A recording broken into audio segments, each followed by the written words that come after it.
Point Park baseball and softball start to get some home games under their belt. Point Park track and field traveled to UNC Charlotte, and we sit down with the #1 thrower in the nation. Steelers make some big free agency moves, while the Penguins fall out of a playoff spot after the game 70 mark for the first time in 16 years.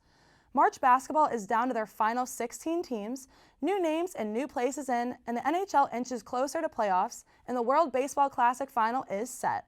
It's time to come on down to the Pioneer Sideline.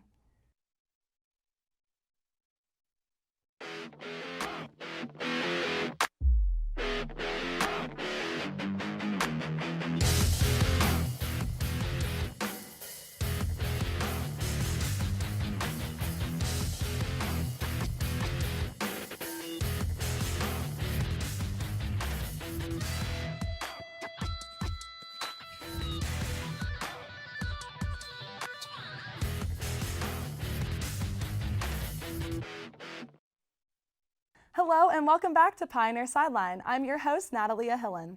The Point Park University baseball team played 3 games at WVU Tech in the River States Conference Series this past weekend and took home all 3 wins. Game 1 ended with a final score of 5-2, and Game 2 had a final score of 7-3 Point Park. In the third and final game, Point Park dominated the game and took the dub 17-3. In the third game, it ended after 7 innings because of the big lead PPU had on WVU Tech. Starting the game off, Point Park was in the lead 3-0 after the first 2 bats, but after 3 full innings, the score was tied 3-3. Beginning in the 4th inning, Justin Oakley reached an error and Carlos Burrows got a single. Jared Campbell had a walk and loaded the bases, but go-ahead runs were forced after 2 straight walks. Macaulay Brito had a 2-run double and Omar Murillo had a 2-run single for 2 more. With bases loaded, Burrow hit a grand slam to the right field to make 10 innings total. Martinez then had a base hit and Campbell had a double off the left field wall. Bringing in the 11th run was Eddie Javier Jr. with a sacrifice fly, and Campbell scored on the same play. The key players of the game were Campbell, who were 3 for 4 with a double, 3 runs, and 3 RBIs, and in the 5th inning he had a 2-run single. Brito was 3 for 4 with a double and 3 RBIs. Oakley was 1 for 3, getting a homer, 4 runs, and 2 walks, and Burrows was 2 for 5 with the 2 runs and on the slam had 4 RBIs. Point Park's key pitcher, Javier Cardoso, struck out 6 batters in the 5th inning, walking 1 and only letting 3 runs in his 4 innings. Overall, Point Park had a total of 13 hits, 2 homers, 3 doubles, and 16 runs, and is currently 15-5 overall and 8-1 in the River States Conference. The Pioneers' next few games are in the home area and all will be at the Wild Things Park. They are playing Georgetown on Tuesday, March 21st, and Brescia on Saturday, March 25th and 26th. Good luck, boys. Point Park University's softball team had their season openers this past Saturday against Ohio Christian University at the Fairhaven Park and took the win in the first game 6-4 and took a loss in the second game 6-5 respectfully. Starting with Game 1, Point Park was in a 4-0 deficit and came back to score the final 6 runs to win the game. In the 5th inning, the Pioneers got 5 runs, which gave them a lead of 6-4, which ended up being the final score. Switching gears over to the Game 2, Point Park was trailing 2-0, but was able to overtime take the lead, getting 2 runs in the 4th and 5th inning. Right before the snow delay in the 4th, PPU had a runner at the 2nd and 1 out. After the delay, Cameron Meyer and Christina Sargent got base hits and brought in runs to get the score to 3-2. In the 5th, 4 hits were by Remy Coy and Sydney Reese setting up, and Bondi and Meyer hitting the runs. Bondi, Meyer, Sargent, and O'Neill each had 2 hits. But in the 6th inning, Ohio Christian tied the game up by getting 3 unearned runs. Ohio Christian's Lyons and Carly Steele got 2 out singles to secure the score. And at the top of the 7th, Lexi King hit a homer and had 2 outs, which was the winning run. The final score was 6-5. The Pioneers will be playing a home doubleheader. The first game is on Tuesday, March 21st against Malone, and the second is on Wednesday, March 22nd against Pitt Greensburg. Good luck, Point Park. After the break, we'll hear from Hannah Bizet about how the track team did at UNC Charlotte, and we talked to the #1 thrower in the nation. Stay tuned.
Welcome back. Now we send things to Hannah Bazet to recap us on the UNC Charlotte meet. Hannah?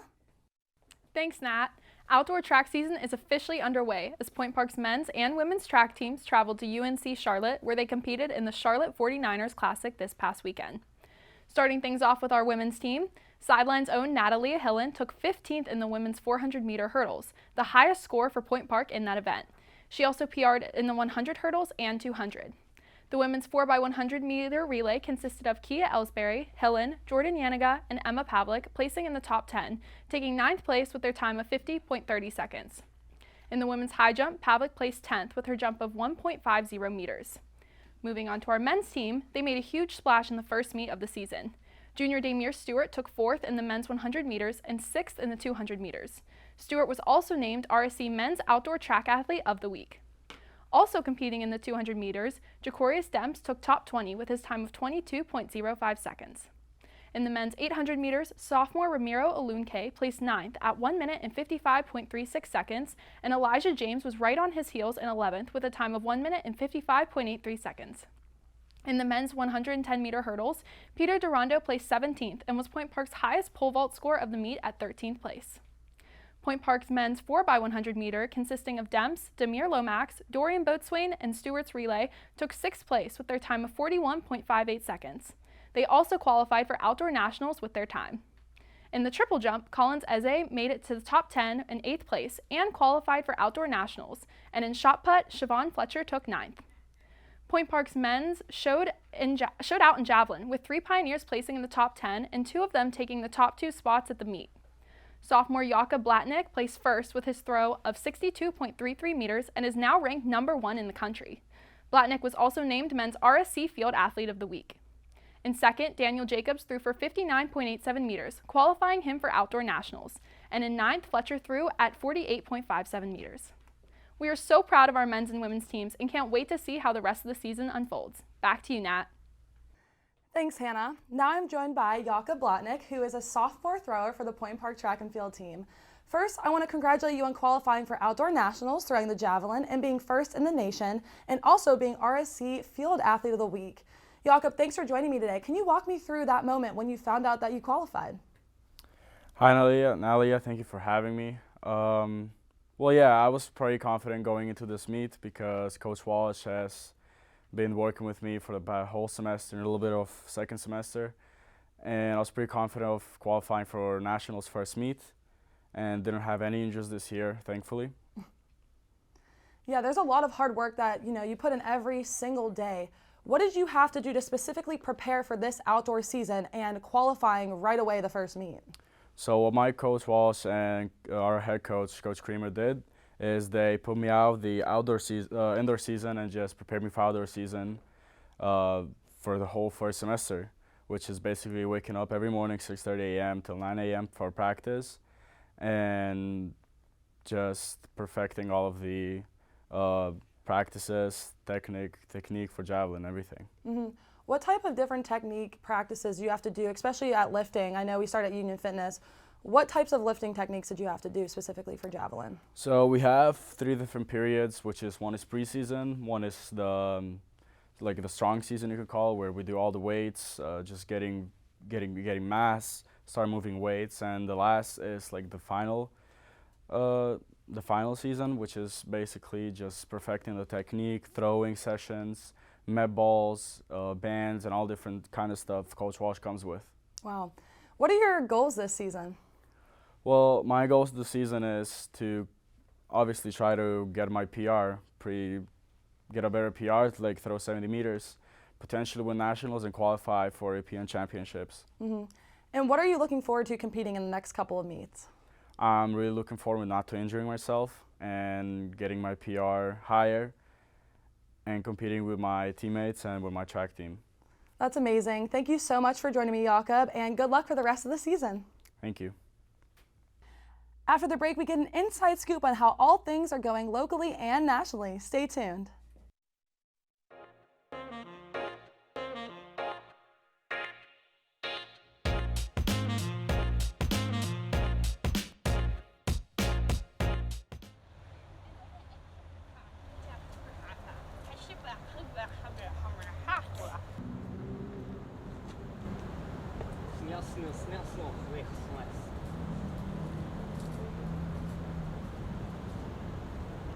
Hey.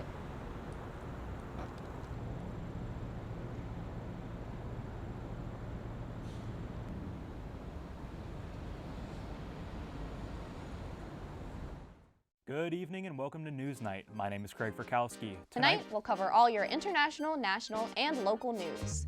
Australia is one of the most biodiverse countries on the planet. Over 8,000 items are to be auctioned off at Pittsburgh International Airport on October 22nd. Last Thursday, the House committee investigating the January 6th attack chose to subpoena former President Donald Trump. All this and more Coming up on Newsnight.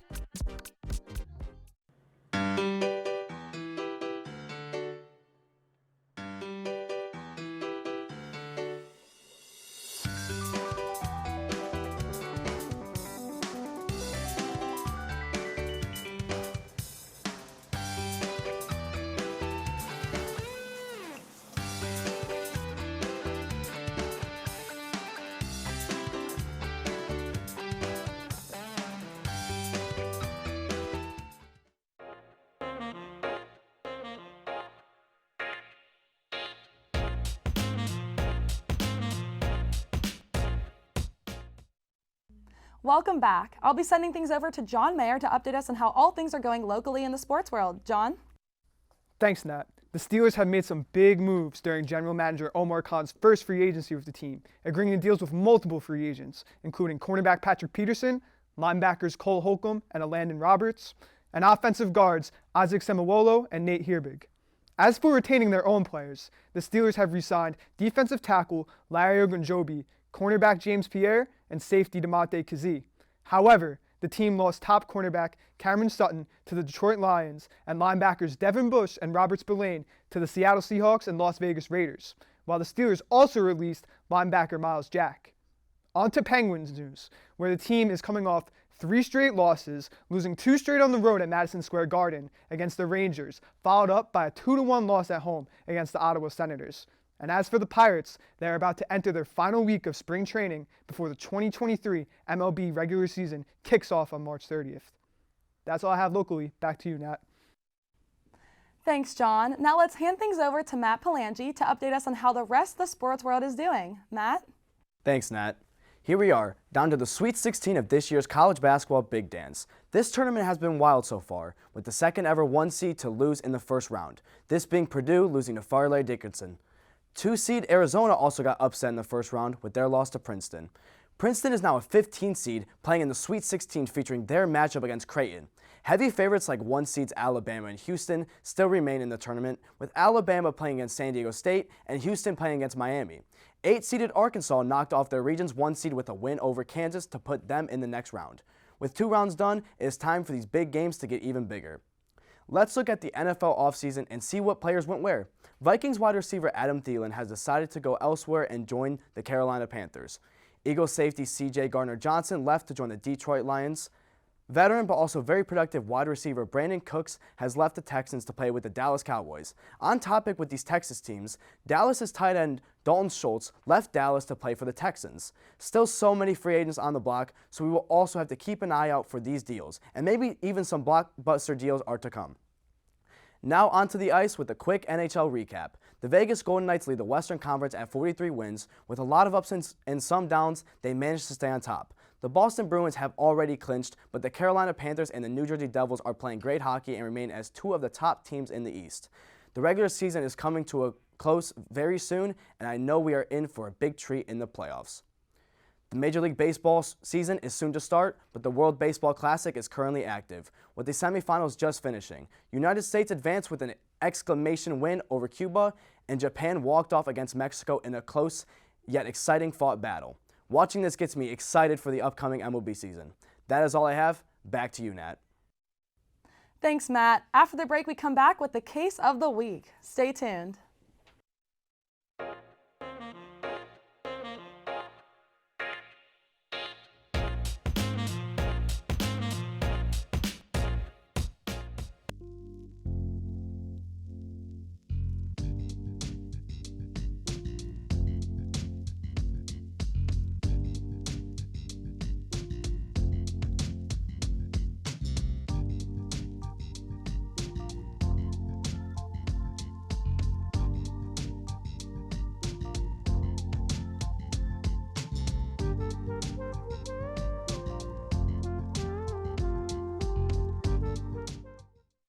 morning, everyone, and welcome back. Welcome back. Welcome back. Welcome back to Daybreak. Chicken Guy opened in PPG Place on Monday. The bridge would open before the 1 year marks to check out the 20th annual gingerbread display. Share with you this week's ray of sunshine. We are still somehow hanging around in the playoff. It gives Georgia Democrats some hold onto the governing body. 200,000 people still in harm's way. This weather is perfect for those cozy nights indoors.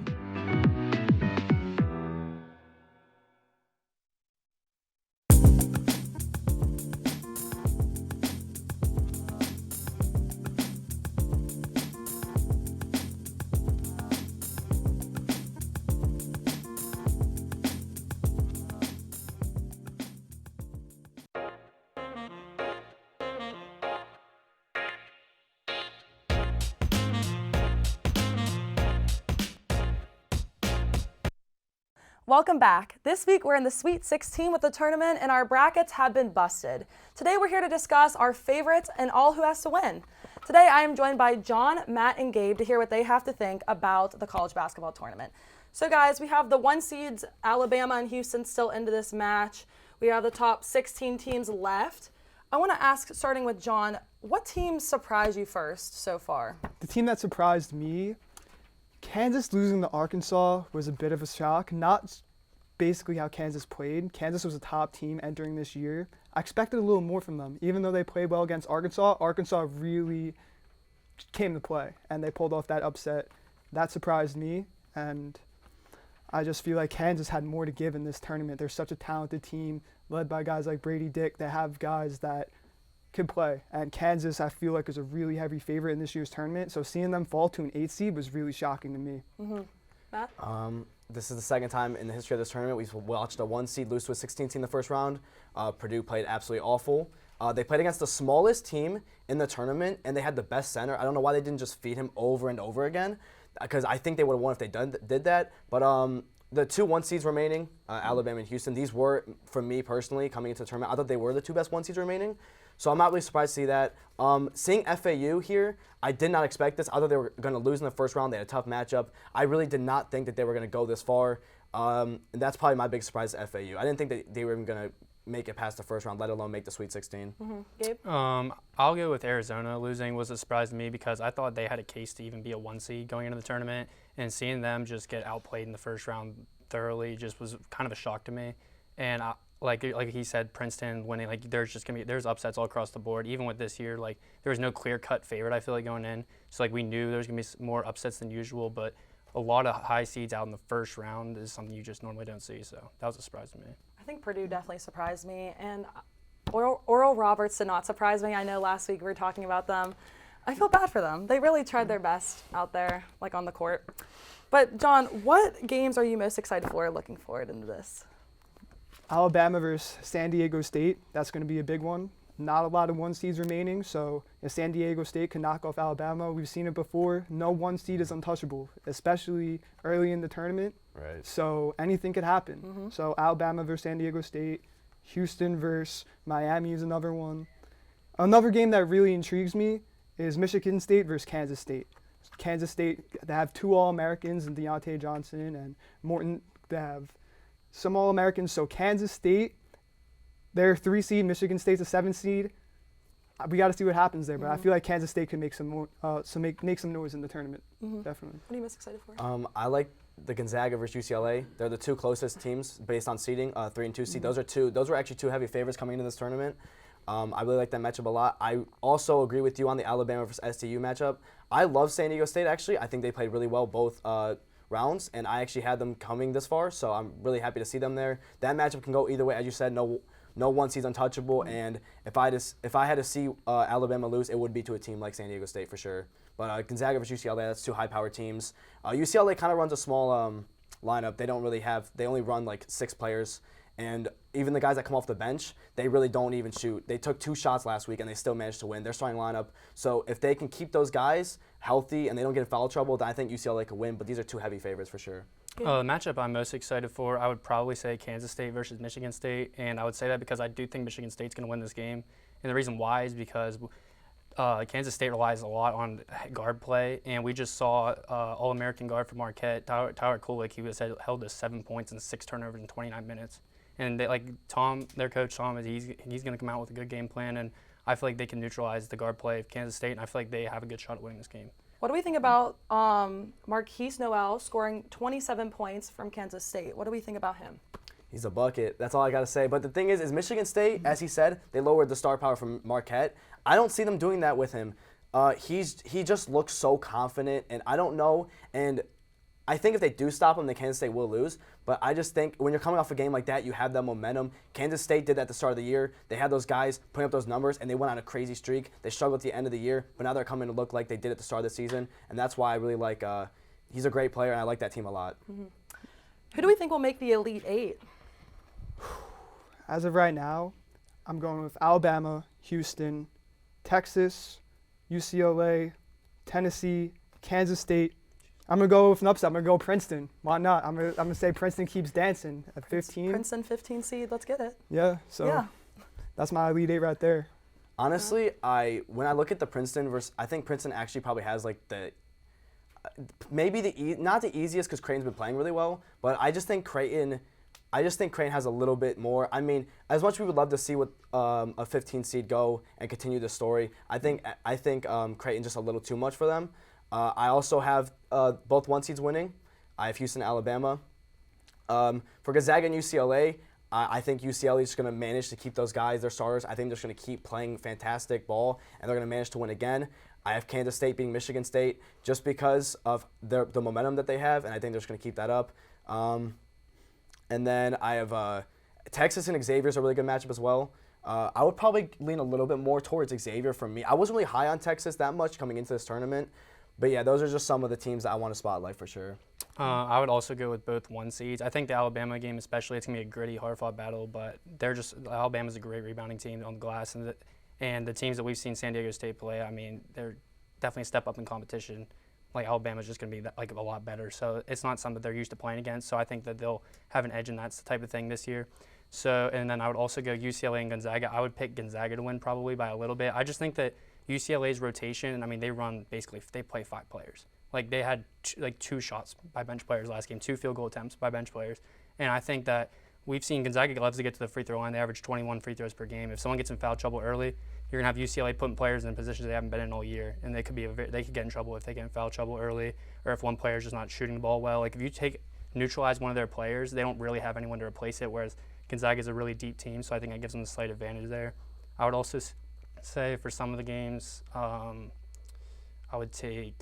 would also lean towards Xavier a little bit. I think they're a better shooting team. I think they are very streaky, but I think at their best, they are better than Texas. So I would lean towards them a little bit. I think that'll also be a very interesting game to watch. So we know in any sports game, anything can happen. Mm-hmm. The lowest seed can come back, beat the highest seed. Do you guys think what low seed will be able to make a Cinderella run?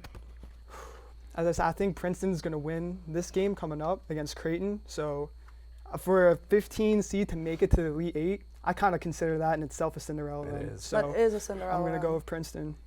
Definitely. 8 seeded Arkansas. They have a tough matchup. UConn is very good. I loved Arkansas coming into this tournament, and I definitely like them right now after knocking off Kansas. Beating a team that's that good, I think Kansas is I think UConn was a heavy favorite for a lot of people, but when you just look at how Arkansas played and the way that they stayed stable the whole game, they never really went down too much. They never really went up too much. They just were consistent the whole game.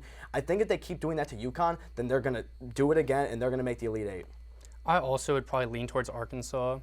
Mainly because they have the talent's been there on their team. You could argue that they easily could have been a much higher seed than that this year. The only problem I have with their team is they shoot 31% from 3, so that gives me a little bit of just makes me think about it a little bit more. But the thing is, they get hot. They can win games while shooting that bad. If they were shooting better, they could easily be a higher seed, and they've had that potential all season long. And I think they're kind of finally coming into that with their big win over Kansas. So I mean, I would give them the best shot. I don't think Princeton's going to be able to pull it out, especially considering Creighton. They play better than their seed. They're better than a 6 seed as a team. So I think that I would give the slight advantage for an upset to Arkansas. Well, I'm really excited to see who's going to be in the Elite Eight. We'll have to see this week, guys. Well, that is all that we have time for this week. We hope you are able to join us next week at the same Pioneer time, the same Pioneer channel, and the same Pioneer Sideline.